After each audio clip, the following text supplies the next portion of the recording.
Buenas tardes para todos, sean bienvenidos a esta clase online de la materia electiva 2. Mi nombre es Fabián Loera, soy ingeniero en electricidad. Lastimosamente no tuve la oportunidad de conocerles personalmente debido a las circunstancias que estamos atravesando actualmente, pero dando continuidad un poco a lo que es el programa de estudios, ¿verdad? Vamos a entrar en lo que es el primer capítulo de nuestro curso.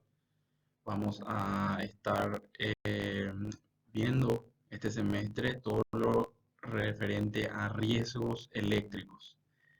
Si bien probablemente hayan visto algo de riesgos eléctricos o seguridad eléctrica en cátedras como prevención y seguridad en el trabajo o alguna materia similar, el enfoque que va a tener principalmente esta cátedra va a ser directamente lo eléctrico, ¿verdad? Lo eléctrico y lo electromecánico, lo que nos atañe a nosotros como profesionales, como que ustedes ya son prácticamente, ahora están a la puerta del título.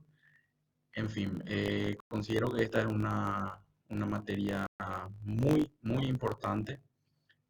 Actualmente en el mundo, lo que refiere a riesgos eléctricos, se encuentra todo por medio de normas, reglamentos. Tal vez acá en Paraguay estamos todavía un poquito atrasados en esto, ¿verdad? Les comento también que estoy actualmente cursando una maestría en prevención de riesgo de seguridad industrial, eh, dictado por la Universidad de Murcia, España, becado por la Organización de los Estados Americanos. Todos los materiales que vamos a estar compartiendo en este grupo, eh, en el grupo de WhatsApp que más adelante vamos a estar creando. eh, los materiales que voy a estar compartiendo con ustedes, ¿verdad? Son de fuente internacional, materiales que debemos aprovechar, debemos leerlos, porque sea cual sea la tarea que desempeñemos el día de mañana, sea ingeniero de campo o que más bien realice su tarea en la oficina y compañía, siempre va a estar ligado a riesgos eléctricos, tanto que pueden afectarnos a nosotros mismos o a los trabajadores que van a estar a nuestro cargo. En cuanto a los objetivos específicos del día de hoy, serían analizar las definiciones y terminología eléctrica de prevención, efectuar representación gráfica de aparatos de protección, cooperar en el análisis de interruptores diferenciales, sobrecarga, cortocircuito, resistencia, tensión, amperaje, etcétera, ¿verdad? Conceptos que, si bien ya conocemos, siempre es importante repasarlos. Empezando un poquitito con el concepto de electricidad, podemos recordar, ¿verdad?, que la electricidad desde el siglo XIX, cuando se empezó a producir a gran escala, es un elemento auxiliar indispensable hoy en día, ¿verdad? Hasta el punto que no se puede concebir la existencia de la humanidad sin este tipo de energía. Es decir, ya se considera la electricidad como un bien básico, como podría ser tranquilamente el agua corriente, ¿verdad? La electricidad ya hoy en día no se concibe la idea de no tenerla, ¿verdad? Es precisamente la utilización constante de la energía eléctrica que hace que las personas a veces caigan en un excesivo grado de confianza y falta de prevención en el uso de la electricidad. Debemos siempre tener en cuenta que el principal, vamos a decirle, enemigo del electricista es la confianza que uno empieza a tener, ¿verdad? Debemos siempre cuidarnos como trabajadores del sector eléctrico, debemos siempre tener en cuenta las normativas existentes, todo lo que refiere a seguridad eléctrica y compañía, debemos tenerlo siempre bien en cuenta para protegernos y proteger a las personas que trabajan con nosotros. Eh, Como habíamos comentado, la electricidad interviene prácticamente en todos los aspectos de la vida, y su uso cada vez más frecuente, ¿verdad? Desde que Despertamos a la mañana, encendemos la luz, conectamos la radio, la televisión, etcétera, ¿verdad? Un sinfín de electrodomésticos, medio de transporte también, comunicación, maquinaria, todo funciona con electricidad. En cuanto a accidentes eléctricos se refiere, de la totalidad que se producen a nivel mundial se maneja que 0.5 total, 0.5%, digo, perdón, del total de accidentes son con baja. Con baja refiere no necesariamente a muerte, ¿verdad? Sino también accidentes que imposibilitan al trabajador a desempeñar sus tareas normalmente. Eh, si bien parece bajo, este porcentaje es bastante elevado con relación al total de accidentes graves. De ese 0.5% del total, 6% de ellos son accidentes graves y mortales. Es decir, existe una gran posibilidad de que en caso de que seamos afectados por un accidente eléctrico, existe un 6% de probabilidad de que sea mortal. O sea, es altísimo el porcentaje de mortandad en cuanto a electricidad se refiere, ¿verdad? Es por eso que debemos adoptar medidas necesarias para que la utilización de la energía eléctrica en lugares de trabajo no derive en riesgo para la salud y la seguridad de los trabajadores. Em, el verdadero trasfondo del problema del accidente eléctrico en el campo laboral radica principalmente en la gravedad de las consecuencias. Eh, como comenté, ¿verdad? La probabilidad de que se tenga un desenlace fatal con un accidente de riesgo eléctrico es sensiblemente superior a la de otras formas de accidente, ya sea, por ejemplo, caída en altura, por citar alguno, ¿verdad? Entonces, al hacer los trabajos o maniobras eléctricas, debemos ser capaces de cumplir dos premisas muy importantes. Hacer lo que en cada momento es necesario y protegerse diariamente como cuando se sale al aire libre después de una enfermedad. Es decir, nunca caer en ese exceso de confianza que es lo que comúnmente quiere causarnos estos accidentes, ¿verdad? La utilización de herramientas útiles y no aislantes también, por ejemplo, podría ser otra de las causas más frecuentes para este tipo de accidentes. Eh, Entre los útiles aislantes debemos destacar la utilización, por ejemplo, de pértigas, herramientas manuales aislantes, ¿verdad? Eh, También otro problema que puede ser generado por la utilización incorrecta o ausencia de equipos de protección individual o EPI, EPP también como se conocen, eh, también radica en la calidad de estos EPPs o EPIs. Deben ser homologados por la normativa existente en cada país, ¿verdad? Debe estar a la altura del nivel de protección que ofrecen que necesitamos, ¿verdad? Y a efectos de prevenir el riesgo eléctrico, forma de utilización y mantenimiento de instalaciones eléctricas de los lugares de trabajo deben ser adecuadas y técnicas y procedimientos para trabajar con instalaciones eléctricas o en sus proximidades deben cumplir con los requisitos legales establecidos.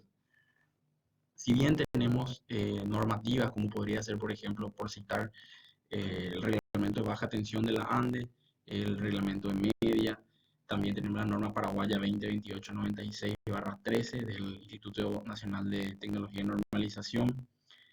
No podemos dejar de lado el ámbito legal de lo que es la prevención de riesgos eléctricos.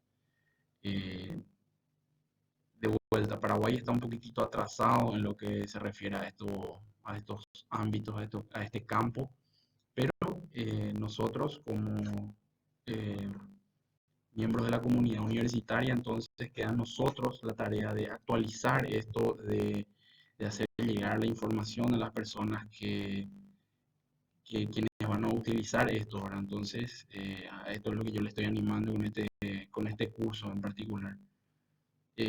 Pasando a otros conceptos, empezamos con lo que serían los conceptos elementales para el riesgo eléctrico. El primer concepto que ya conocemos todos, pero nunca está de más rememorarlo, sería el de corriente eléctrica, ¿verdad? Movimiento o paso de electricidad a lo largo del circuito eléctrico desde un generador de electricidad, una fuente, hasta el aparato donde se va a utilizar. A quien normalmente denominamos receptor a través de conductores, ¿verdad? Podría ser cualquier tipo de conductor de cobre, aluminio, aislación tipo XLPE, etcétera. Otros conceptos que debemos rememorar un poquitito sería, por ejemplo, el amperio, unidad de intensidad de corriente eléctrica, normalmente representado por la letra I, eh, y magnitud por la letra A, en honor al físico francés Ampère viene esta letra A. Otro concepto muy importante sería el efecto Joule, que es el calentamiento experimentado por el conductor al ser atravesado por corriente eléctrica.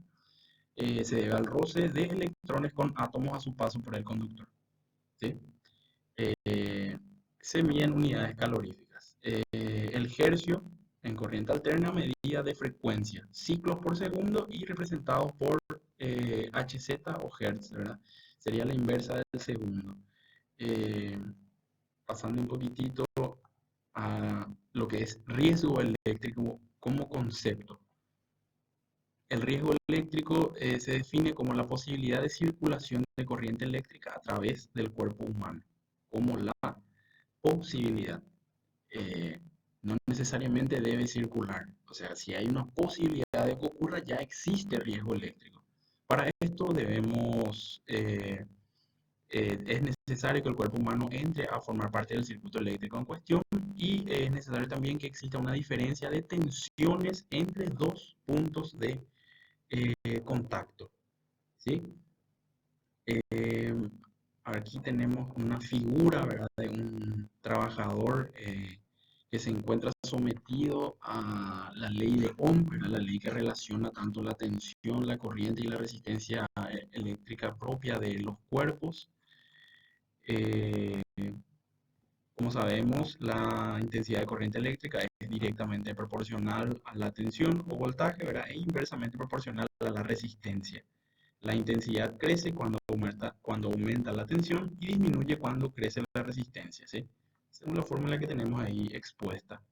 En cuanto a la normativa de práctica, en la totalidad de los países normalmente sigue un enfoque exclusivamente de usuario de equipos que de forma ocasional pueden realizar pequeños trabajos en equipos o instalaciones eléctricas. Como base de este curso vamos a estar tomando la normativa española, ¿verdad? Que sería el Real Decreto 614/2001 al 8 de junio, ¿verdad? Que expone un poquitito ciertas disposiciones mínimas para protección de salud y seguridad en los trabajadores. Eh, por citar algunos, ¿verdad? Por ejemplo, solo especialistas y en el sector eléctrico serían personas debidamente formadas en el sector, como nosotros, por ejemplo, también con experiencia y autorización, obviamente, para esto, ¿verdad? La autorización actualmente aquí a nivel país sería la categoría que otorga la Administración Nacional de Electricidad, ¿verdad? En el caso nuestro de ingeniero sería la categoría A y va bajando esa categoría, ¿verdad? De acuerdo al nivel de formación que tiene cada persona. Eh, Tampoco deben trabajar en instalaciones cuando se tienen las manos o pies mojados. Equipos eléctricos deben conservarse en excelente estado. Usuario de cualquier equipo o máquina debe conocer instrucciones de uso y por tanto precauciones que hay que tomar. Siempre tener a mano entonces lo que es el manual del equipo, las especificaciones técnicas, sea cual sea el equipo, nunca de vuelta a caer en la confianza, en el exceso de confianza, de creer que conocemos nuestro equipo, si bien trabajamos con él todos los días, siempre hay algún dato que se nos puede escapar, que existe en lo que serían las especificaciones técnicas o el manual mismo del equipo. En caso de avería, lo primero que debemos hacer es cortar la corriente para poder trabajar. Si no tenemos conocimientos mínimos necesarios, no debemos reparar equipos o instalaciones averiadas. ni tampoco realizar nuevas instalaciones. Todos los trabajos de naturaleza no eléctrica que tengan que efectuarse en proximidad de una instalación deben ser supervisados y dirigidos por un técnico en electricidad. Otro tema importante sería las acciones que debemos tomar cuando una persona fue ya electrizada. ¿Qué acciones tomar? La primera sería, por ejemplo, cortar la corriente sin tocar a la persona. ¿Cómo cortamos esta corriente? Debemos accionar los interruptores necesarios, ya sea, por ejemplo, un tablero general en caso de que el accidente haya ocurrido en un tablero seccional, por citar un ejemplo, ¿verdad? Si no podemos cortar la corriente o vamos a tardar demasiado en cortarla, debemos desenganchar, como se dice comúnmente, a la persona electrizada con ayuda de un elemento aislante. Uno que tenemos a mano, por ejemplo, por citar, podría ser una silla de madera, un palo, por ejemplo, un elemento que se oponga al paso de la corriente eléctrica. Antes de desenganchar a nuestra persona electrizada, la persona socorrista o la persona que le está ayudando debe abstenerse, si es posible, de tocar físicamente al cuerpo electrizado. En caso de que sea alta tensión, no debemos tocar ni aproximarnos a la persona electrizada. Debemos avisar al técnico de electricidad para que tome las acciones necesarias. Al desenganchar a una persona que está sufriendo una descarga eléctrica, situada en un emplazamiento elevado, probablemente caiga. Entonces, se pueden producir efectos secundarios, ¿sí? En cualquier caso, debemos siempre avisar a los servicios de socorrismo que deberían de estar presentes en cualquier obra, en cualquier industria o en cualquier ámbito que nos toque desempeñar entonces nuestras tareas profesionales el día de mañana o actualmente, como seguramente muchos de ustedes lo están haciendo. En cuanto a los efectos dañinos de la electricidad, podemos considerar dos grandes grupos. En el primer grupo, los incendios y explosiones que afectan a personas, instalaciones y bienes. Y el segundo grupo sería con respecto a la electrización y a la electrocución, que afectan a las personas. En cuanto a incendios debido a energía eléctrica, se producen por sobrecargas en la instalación, chispas, cortocircuitos. Cuando la circulación de la corriente eléctrica es efectiva, el conductor se calienta siguiendo la ley de Joule que ya mencionamos anteriormente. Si este conductor no tiene la mínima sección necesaria, genera más calor del que es capaz de disipar, llegando a inflamar materiales que se encuentran cerca de él. Y esta situación es la que llega a producir un cortocircuito, ¿verdad? Un cortocircuito se produce entonces cuando dos conductores a distinto potencial se ponen en contacto sin ninguna resistencia intermedia. En cuanto a la electrización y electrocución, ¿verdad? Una persona se electriza cuando la corriente eléctrica que circula a través de su cuerpo eh, forma parte de un circuito eléctrico. Se puede al menos distinguir dos puntos de contacto, uno de entrada y otro de salida de la corriente. Haciendo un poquitito mención también a la imagen mostrada en la lámina anterior, ¿verdad? Del trabajador que formaba parte de ese circuito eléctrico. Eh, Esta misma persona se electrocuta cuando el paso de corriente produce su fallecimiento. Las consecuencias del paso de la corriente eléctrica por el cuerpo pueden ocasionar desde lesiones físicas secundarias, podría ser un golpe o una caída, hasta la muerte por fibrilación ventricular. ¿Qué sería el movimiento desordenado del corazón? Que deja de enviar sangre a los distintos órganos y aunque esté en movimiento no sigue su ritmo normal de funcionamiento. En cuanto a los factores que influyen en el daño, podemos citar, por ejemplo, la intensidad de la corriente, que es uno de los factores que más inciden en los efectos y lesiones ocasionados por el accidente eléctrico. Y vamos a citar también un poquitito unos conceptos relevantes. Por ejemplo, el umbral de percepción, eh, que sería el valor mínimo de corriente que provoca una sensación en la persona a través de la cual pasa esta corriente, normalmente alterna, ¿sí? Em, Esta sensación se percibe durante todo el tiempo que pasa la misma y, sin embargo, con corriente continua solo se percibe cuando varía la intensidad. Por esto, solo son fundamentales el inicio y la interrupción del paso de la corriente. En cuanto al umbral de reacción, es el valor mínimo de corriente que provoca una contracción muscular. El umbral de no soltar es cuando una persona sujeta unos electrodos. Es el valor máximo de corriente que permite a esa persona soltarlos. En corriente alterna se considera un valor máximo de 10 miliamperios, cualquiera sea el tipo de exposición. El umbral de fibrilación ventricular sería el valor eh, mínimo de corriente que puede provocar la fibrilación ventricular. En corriente alterna decrece, digo bien, considerablemente si la circulación del paso de corriente se prolonga más allá de un ciclo cardíaco. En corriente continua, si el polo negativo está en los pies, el umbral de fibrilación es aproximadamente el doble de lo que sería en el polo positivo, si en el polo positivo estuviesen en los pies. O sea que tampoco la corriente continua podemos decir que es 100% segura. Existe también la posibilidad de fibrilación ventricular. En cuanto al periodo vulnerable, sería aquel que afecta a una parte relativamente pequeña del ciclo cardíaco durante el cual las fibras del corazón están en un estado no homogéneo de excitabilidad y fibrilación. Continuando un poco, tenemos acá una gráfica que serían los efectos fisiológicos de la electricidad en función de la intensidad de corriente para corriente alterna de baja frecuencia, ¿sí?